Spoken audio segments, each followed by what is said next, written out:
Do you remember game number 1, Paul? Yeah, I don't remember much about it. Jeff was there. I know we won 7-3. Arthur Urbe and Wade Flaherty were both the goalies we saw from San Jose that night. I was just trying to make sure 5 guys were on the ice at the same time. I think I stared at my card the whole time.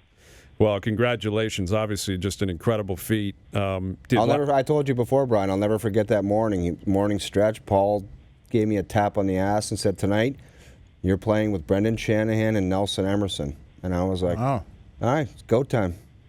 Yeah, we were pretty deep that year. 3 shifts in, did you shuffle the deck? Or what? No, we actually stayed together the whole year. Really? We actually, we would have had Stephen Rice, Andrew Castles, Jeff Sanderson on the second line, and Paul Ranheim, Andre Nikolishin, and Bobby Cron. Mm-hmm. And then we would have had Scotty Daniels, Mark Janssens, and Kelly Chase. That would have been the group that went out that night. Yeah, it was looking good, but then after 1 year, Shanny kind of went up to Jimmy's office and said, I don't want to play here anymore. Things changed. Yeah, we left town, and away we went. Chaser was on that team. Yeah. Right? Oh, yeah. At one time, it was Stu Grimson, Kelly Chase, and Mark Janssens. Yeah. That's some toughness. Oh, my goodness. That was a different game. Yeah. Well, I think the obvious question that most people would be asking you is, how have you changed over 1,500 games? But let's look at it the opposite way. In which ways are you the exact same coach today that you were day one? You know what? I haven't got that question before. That's pretty good. I don't know if there's any left. I mean, how about this? I still love the game. I just appreciate it differently. When I was in so far over my head when I started, and I knew it. And those were tougher years, I mean, you're trying to learn the game. You're trying to learn the league. You've got half your team's older than you are. So there was a lot going on. I enjoy it way more than I used to, and I enjoy the changes in the game. It's more fun to coach. Part of that was, we weren't really deep, and we had to defend, right? That was our chance, and clutch and grab and grind, and now the game's so far removed from where it was even, 10 years ago, maybe 12 years ago. It's a lot more fun to coach. So I would say that I've always enjoyed, I love talking hockey, I love watching it, but I have a far better perspective on the game, and I just enjoy coming to the rink a whole heck of a lot more than I used to. They say poker players remember the bad beats a lot more than the big wins. Does that logic apply to you when you look back on 1,500? Do you remember the bad beats more than the wins? No, you know what? I remember surviving them, to be quite honest with you. I think that would be something I pulled through from the start. I got really lucky. I had a general manager that understood his team, and that's, Jim Rutherford's strengths when you look at his Stanley Cup wins, adding the right guys at the right time. Well, a guy that can do that knew how good our team was and how it should be performing. So he was really, really patient with me. And I remember that, tough stretches. We missed the playoffs. We didn't make the playoffs is a better way to say it, the first 3 years. And that usually means you're out the door. But Jimmy was so patient then. He knew we were trying to build something, trying to get better. And then Carolina had 10 years of some pretty fine hockey after 4 or 5 tough ones at the start. So I remember surviving it, and the things that you need to do, keep coaching every day, make sure no matter how tough it is that you keep grinding, keep coaching, keep reaching out to your players, and keep trying to rally the team, and you carry that, and 20 years later, it's a good bit of experience to have in your toolbox. We're chatting with the head coach of the Winnipeg Jets, Paul Maurice. He coached in his 1,500th game last night. Mo, you talk about dealing with the players. How is it? How is that different? I know that we've had a lot of meetings in your office that some were fun, some were not that fun. How do these guys? How do you find dealing with them? Is it how different is it now as opposed to just kind of rattling a guy's chain from the back in the day? You know what? I think the spectrum of player is quite a bit different. So I don't know if I'm going to articulate this right. When you were coming through, there was kind of a code to everything, right? All the things that you heard from the time you were 5 years old, don't lay on the ice, don't dive. There was more structure. It was simpler for you.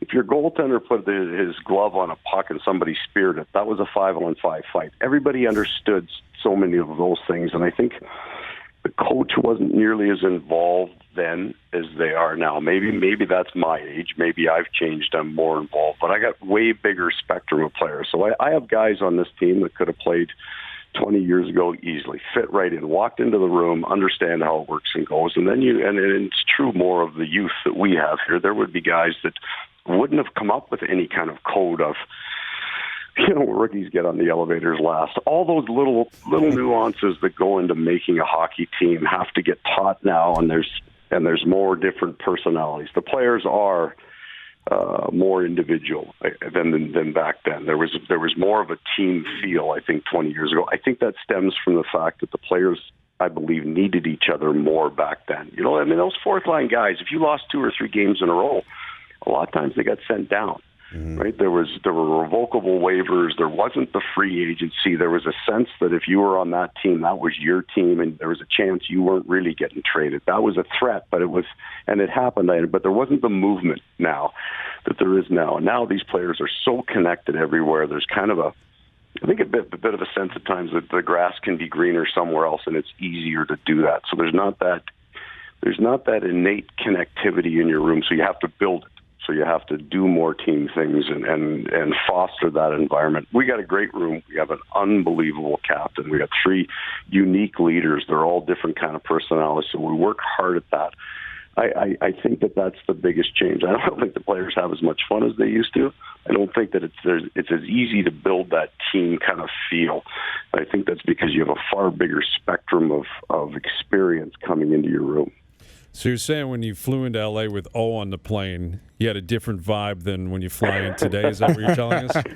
Well, I'll tell you what, I think that would have put us at the LAX Marriott, and not nearly as nice as the hotels we stay in now, that's for sure. Yeah. Oh, I'll never forget one time I was out. Well, I'm not going to name the guy that I was with, but we woke up in some place in Studio City, I think, and she had a Corvette, and she wheeled right in front of the bus and squealed her brakes, and I got on the bus, and you were looking at me like I had 3 heads, and I'm like, anyway, I just got called up, and I'm thinking, this guy hates me so much right now.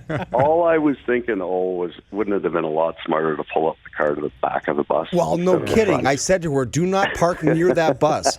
Yeah. But she did a Dukes of Hazzard burned rubber right in front of the bus, and I'm like, why? Yeah, welcome to the NHL, Coach. No kidding. Wow. With Paul Maurice. Again, through 1,500 games, I can't imagine you haven't dealt with almost every situation, but maybe this is a unique one where you got a great team. You win a lot. You know who you are. You know where you're going. Yet you got a star player, an electric player in Patrick Laine, who I'm not sure he's ever been in a funk like this in his whole life. This guy scores in his sleep, and he puts up points in his sleep. How do you juggle this where your team is rolling, you feel good about your team, the room like you just stated, but trying to trigger a guy like Laine who ultimately is a very important piece? Well, it starts with your original expectation. I still view him, and I have for the 2 years here. He's a 20-year-old young man. So there's a whole bunch of stuff that we're working on his game, and that's true of Roslovic, Lemieux, Appleton, Ehlers when he's in the lineup, Kyle Connor. We got a really young forward group. So the process that he's going through, there's about 6 other guys doing it at the same time, right? The video that he sees, the things that we're working on. What's unusual here is he's already got 25 in the bank, but he's in this horrendous slump, and that would be more on the outside view, right? So now that the cameras are on him more and they're watching and saying, hey, boy, he's really struggling out there, he's having a hard time finding that, no doubt. He got 3 shots on the power play last night that when he's rolling, he gets 2, maybe all 3 of them. So he's struggling that. This is not a bad thing. This is a needed learning curve that he has to go through. If he wasn't a streaky goal scorer, he'd score 200 a year, right? So that this is a normal part of what happens to him is that he gets hot, he has a world-class shot, and he just starts scoring on every shot, and then it goes for a stretch where it doesn't go. So what he's learning now is, what do I do? What else do I do? What else can I bring to the table on those without getting all wrapped up in the goal scoring? So that's what we're dealing with, Patrick. It's an important part of his career, of his development, that we get through this right. We'll move him around a little bit, give him different spots on the power play to look at. We'll start doing things like that. But I'm not going to worry a whole heck of a lot about. There's not that kind of pressure on this young man to drive our team. He's a piece, and when he scores, clearly we got a better chance of winning. But we've got enough depth around us that the pressure's not all on him. 1,500 games behind the bench. Congrats. It's a really incredible feat and accomplishment. Best of luck the rest of the way, and I'm sure we'll bother you again down the road. Thank you for this, Paul. Yeah, anytime. Yeah, great talking to you. Thanks.